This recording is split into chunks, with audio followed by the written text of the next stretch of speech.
ሰላም ጤና ይስጥልን ክቡራን የዩቲዩብ ቤተሰቦች፣ የሰዓቱን አጫጭር መረጃዎች እየቀርብ ያለው እስከ ፍጻሜው አብራችሁን ቆዩ።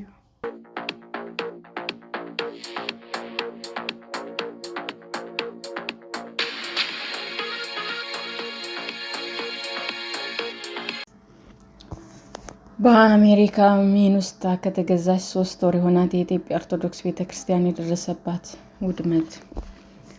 በአሜሪካ ሚኒሶታ ግዛት የሚገኘው የኢትዮጵያ ኦርቶዶክስ ተዋሕዶ ቤተክርስቲያን ሰኞ ዕለት ሐምሌ 6, 2018 ዓ.ም የቃጠሎ ውድመት እንደደረሰባት የቤተክርስቲያኑ አስተዳዳሪ መልአከ ብስራት ቀሲስ መሪጌታ ጌታሁን ለቢቢሲ ተናገሩ።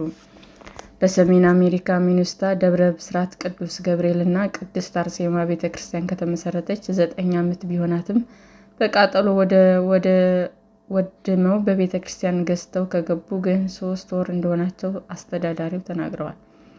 ወደ አዲሱ የቤተክርስቲያን ሕንፃ የገቡት የዳግመ ትንሣኤ ዕለት ሚያዝያ 11, 2018 ዓ.ም መሆኑን ያስታወሱት የቤተክርስቲያኑ አስተዳዳሪ ይህ ነገር የተከሰተው የሐምሌ ገብርኤል ለማክበር እየተዘጋጀን ባለንበት ወቅት ነው ብለዋል።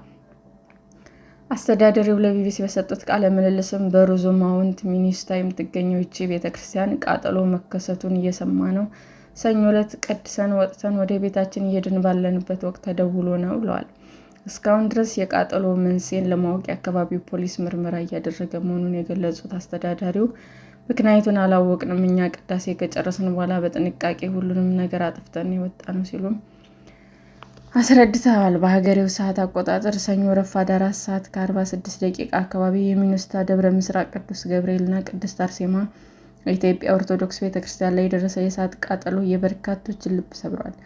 የቤተክርስቲያኗ መሪዎች እና ምዕመናን እንዳሉትም የቤተክርስቲያኗ ሕንፃ ተገዝቶ በከፍተኛ ወጪ ታድሶ ከተከፈተ ከ3 ወር በኋላ የቤተክርስቲያኗ ዲያቆን ዳግም ጥላሁን ከኤሬ 11 ለተባለው የአካባቢው የበይነ መረብ ዜና ዌብሳይት እንደተናገሩት ቤተክርስቲያኗ ባለፈው ሚያዝያ ለመክፈት ሁሉም እንቅልፉን አጥቶ ሳምንት ሙሉ ለ24 ሰዓት የሚችለውን አድርጓል በማለት አደጋው የፈጠረውን የልብ ስብራትን ገልጸዋል። በሯን ለምዕመናን ከከፈተች ገና 3 ወራት የሆናት ቤተክርስቲያኗ ላይ ለደረሰው አደጋ መነሻ ምክንያቱ ምን እንደሆነም ገና አልታወቀም። የቤተክርስቲያኗ መሪዎችም ተናግረዋል።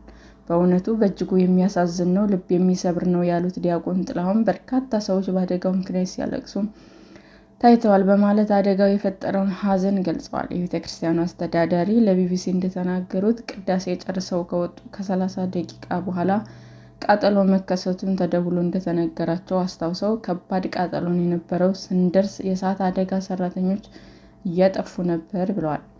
ቤተክርስቲያኑን ብቻ ለመግዛት ብቻ $2.2 ሚሊዮን ማውጣታቸውን የሚናገሩት አስተዳዳሪው ከዚህ በኋላ ውስጡን ለማደስ ተጨማሪ ከፍተኛ ወጪዎች ማውጣታቸውንም ይናገራሉ። በእሳት ቃጠሎ የደረሰውን የጉዳት መጠን ለማስረዳት የፖሊስን የምርመራ ውጤት መጠበቅ እንደሚያስፈልግ የሚያስረዱት አስተዳዳሪው እስከዚያው ድረስ በቤተክርስቲያኗ ላይ የደረሰው ውድመት ምን ያህል እንደሆነ ለመናገር እንደማይችሉ ገልጸዋል። በቃጠሎ ምክንያት በንብረት ላይ ከደረሰው ከባድ ውድመት ውጭ በሰው ሕይወት ላይ የደረሰ አደጋ እንደሌለ መልአከ ብስራት ቀሲስ መሪጌታ ጌታሁን ለቢቢሲ ተናግረዋል። ቤተክርስቲያኗ ወደ ነበረችበት ይዞታ ለመመለስ የድጋፍ ማሰባሰብ ስራ መጀመሩን ገልጸው ለጊዜው ከመጪው እሁድ ጀምሮ በስፍራው ላይ ድንኳን ጥለው የአምልኮት ስርዓት ለማካሄድ ማቀዳቸውን ገልጸዋል። ቤተክርስቲያኗ ለማሰራት ምዕመናኑን ቤታቸውን ትተው እያደሩ ነው የሰሩት የሚሉት አስተዳዳሪው አንድ አባወራ እስከ $7,000–8,000 ድረስ በማውጣት ነው የተገዛው ሲሉም ሁኔታውን አስታውሰዋል። የቤተክርስቲያኑን ምዕመናን ቁጥር አነስተኛ በመሆኑ በአካባቢው ያሉ የቤተክርስቲያኗ አባላት ከፍተኛ ወጪ ማውጣታቸው ጠቅሰው ሁሉም በከፍተኛ ሐዘን ውስጥ ናቸው ብለዋል። የቤተክርስቲያኑ አዳራሽ ከአደጋው ሳይተርፍ አልቀረም የሚሉት አስተዳዳሪው ነገር ግን ፖሊስ የሚያካሄደው ምርመራ ባለመጠናቀቁ ይህን ማረጋገጥ አለመቻላቸውን ገልጸዋል። ቤተክርስቲያኗም በኢትዮጵያ ኦርቶዶክስ ቤተክርስቲያን ስር ብትሆንም ታሪኩ የሚጀምረው ግን የቅዱስ ዮሐንስ ሉተራን ቤተክርስቲያን ሆና ከአውሮፓውያኑ በ1950ዎቹ ነው። በቤተክርስቲያኗ ላይ የደረሰው የእሳት ቃጠሎ ያሳዘነው ኢትዮጵያውያን ምዕመናን ብቻ ሳይሆን ከቀድሞ ቤተክርስቲያን ጋር የዘመናት ታሪክ ያላቸው አሜሪካውያን የአካባቢው ነዋሪዎችን ጭምር መሆኑን ሲቢኤስ ኒውስ ዘግቧል። ከእነዚህ መካከል ከቤተክርስቲያኗ ጋር ጥብቅ ታሪክ ያላቸው ማርክ የተባሉ ግለሰብ አንዱ ናቸው።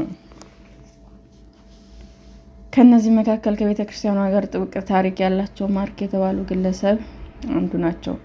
ማርክ ባለቤታቸው በቤተ ክርስቲያኗ ያደጉ ሲሆን ጋብቻቸውንም የፈጸሙት ልጆቻቸውን ያስጠመቁት እዚያው ነበር።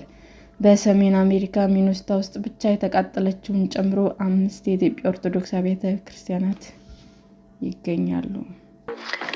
ሰላም ጤና ይስጥልን ውድ የዩቲዩብ ቤተሰቦቼ እንዴት ናችሁ?